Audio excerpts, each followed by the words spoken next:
right, microchipping. Oh, God, don't even get me started on this. I just cannot fucking, I just can't fucking believe this shit. Do you know Delta Airlines wants to start using people's fingerprints as a way for you to get on the fucking plane? And do you know that most people won't have a problem with it? They're so fucking stupid. It's like, there's so many people out in the world. It's almost like, you know what, dude? Why don't you just become a fucking slave? Like, how much are you going to give to these people? How underpaid are politicians that they will not stand up to these people? These corporations, I swear to God, they're sitting there wasting all this fucking time with ISIS and all this other bullshit. These fucking corporations, the shit that they're doing to their own goddamn countrymen, which they really don't have because they're fucking global. They don't give a shit about anything, about just trying to make more fucking money. And, dude, they're going to start microchipping people? This Wisconsin company to implant microchips in employees. And like 5 people already agreed to it. They're going to take something foreign that's not natural to your body and they're going to stick it underneath your fucking skin. They're going to know where you are at all fucking times. And all these fucking adults, well, hey, you know, if you're not doing anything wrong, what's your fucking problem? Here's the fucking problem, okay? Just because you're a fucking dope doesn't mean the rest of the world is.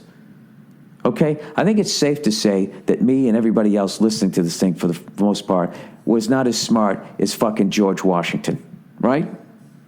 Fair enough, okay? Well, here's the deal. If George Washington was microchipped and all his fucking buddies were microchipped, this fucking country wouldn't exist.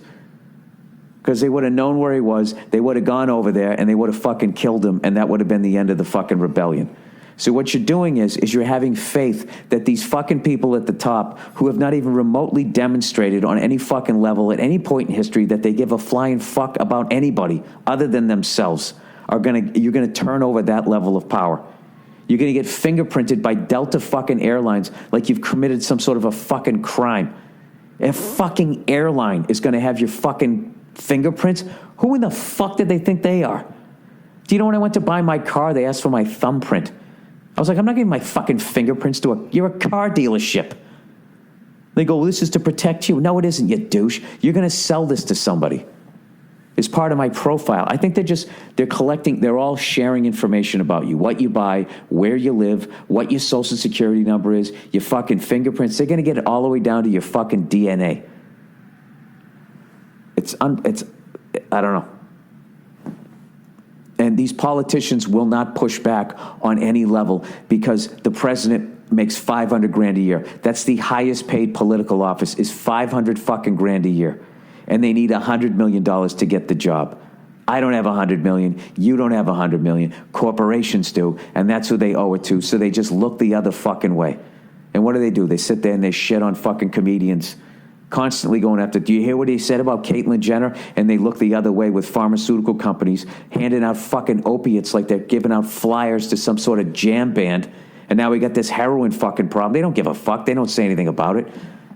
Sorry. I know. I'm fucking losing my shit here. But, like, what they've done to the food supply, what the fuck what the bankers have done, left all these people upside down in their own fucking houses, what they've done to the water supply, fracking, causing earthquakes in parts of the world that never had fucking earthquakes, fucking up the drinking water. You know, they got to send a fucking pipeline under the fucking Native Americans' land. I mean, like we haven't done enough to those fucking people. You know, do you hear any politicians talking about that? Nah, nobody talks about that shit. But God for fucking bid, you do a fucking joke in a strip mall and they're fucking all over it. Then that becomes like some big goddamn story. This is fucking horrific, and it makes me happy that I'm 49 years of age. The fact that I think I'm going to maybe get to live half a fucking century without a fucking airline having my fingerprints and me walking around with the goddamn microchip. You know? I love that I lived 50 years before the fucking... Oh, Jesus. She's up, huh? Mm-hmm. I love that I got to live 50 years before robots showed up. It's just greed and power, completely 100% out of control. And I hate like I'm reading this is Eyewitness, ABC News. So these guys are all bought and paid for. CNN's bought and paid for. Fox News is bought and paid for. They're all fucking bought and paid for because the same people I just brought up, they advertise on their fucking networks. So they have to watch what they say because they don't want to lose their ad money because that's how they get paid, right? So they always have like, oh, geez, this is a little unsettling. You know, when they always come back from it, when they show some fucking robot. You've ever seen that? You watch like the local news? Or they show somebody getting microchip, and they always come back to the anchors, and they kind of do that, ooh, that's kind of, and then they just move on to the next thing. But some fucking old lady who makes her own jam, like that's supposed to make you feel better at the end of the fucking newscast. Or some puppy that they thought was lost and fucking sniffed its way back to the station wagon 3 towns away, right? Whenever the fuck they leave you on. No, corporations are completely out of control. They've been out of control my entire life, and now it's reaching a level that it's like you're watching a bad sci-fi movie. I think it's fucking insane. Why the fuck do you need my fingerprints as a fucking airline? Who the fuck are you? You're not the FBI. You're not the government. You're a fucking airline. Your fingerprints. And this is the thing. People will fucking do all of this so they don't have to stand in a line. They'll let them scan their fucking retina. They'll give them a fucking baby just so they can be pre-checked.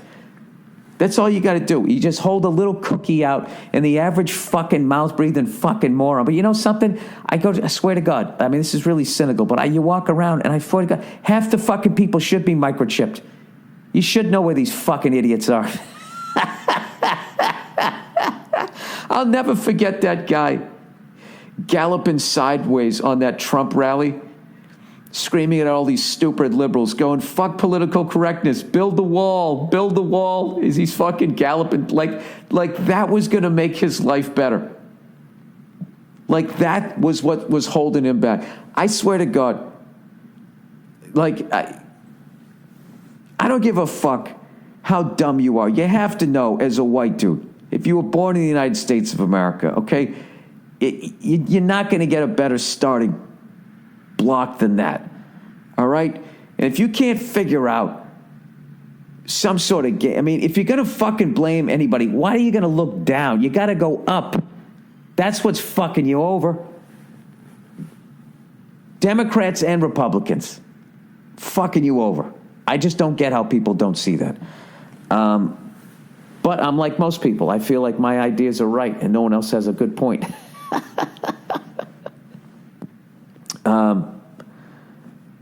Unreal. This fucking car dealership. Can we get your thumbprint? It's like, yeah, no, you guys sell cars.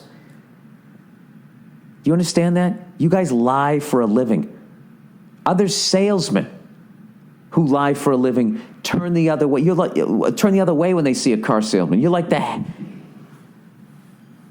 bottom of the barrel fucking salesman. I'm going to give you my fingerprint.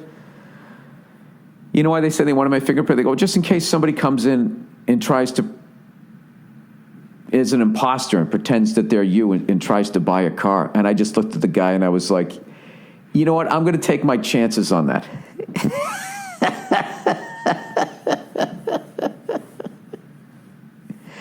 And the guy literally goes, and this is what killed me. He goes, you're the first person we've ever have say no to that. Now, I hope he's just being a car salesman and he was lying to me and that was his last-ditch effort to try to convince me. But the other part is he's actually telling the truth. It's just like, then what happens is what this is how they do it, is most people are dopes, so they don't think. And then what happens is it becomes a herd mentality. And all they got to do is get most of the herd to start running over the fucking cliff. And you have to do it too, because if you don't, then you're just going to be fucking sitting there all by yourself. Like, hey, I'm not going to have a cell phone. Hey, I'm not going to have this. I'm not going to have that. And then your life, the way you're going to lead it, becomes extremely limited. And next thing you know, you're fucking half naked walking around your backyard trying to like trap squirrels so you can eat that day, because you're not doing what everybody else is doing. And it's just, You know what's going to be the worst is when they try to convince people to do it, right? There's going to be some politician getting it with that fucking smile on his face where he's like, I don't want to do this, but I have to do this. I have to do this so I can go on the post-president fucking, $70 million speaking tour where I go out and I give speeches to the same fucking people that put me into office. Like the hero of all hero presidents, Obama is about to do. That motherfucker has $69 million worth of gigs on the books coming up. I will never for the life of me understand why that guy, liberals look at that guy like he fucking did something for him. I will never get that. It's like that guy had his face in the pig trough just like everybody else. I mean, I don't know what it is. I think it's because he's sandwiched between two of the worst public speakers of all time, Bush and fucking Trump. You know what I mean? I think if he came after Clinton, where Clinton wasn't the greatest, but he I don't know. The women fucking loved him. I will never get that either. How much women love that fucking big fucking baby Huey looking goofball. Jesus, Bill, there are any presidents that you liked? Yeah, I didn't mind the first George Bush. Fucking war hero, and I liked Jimmy Carter.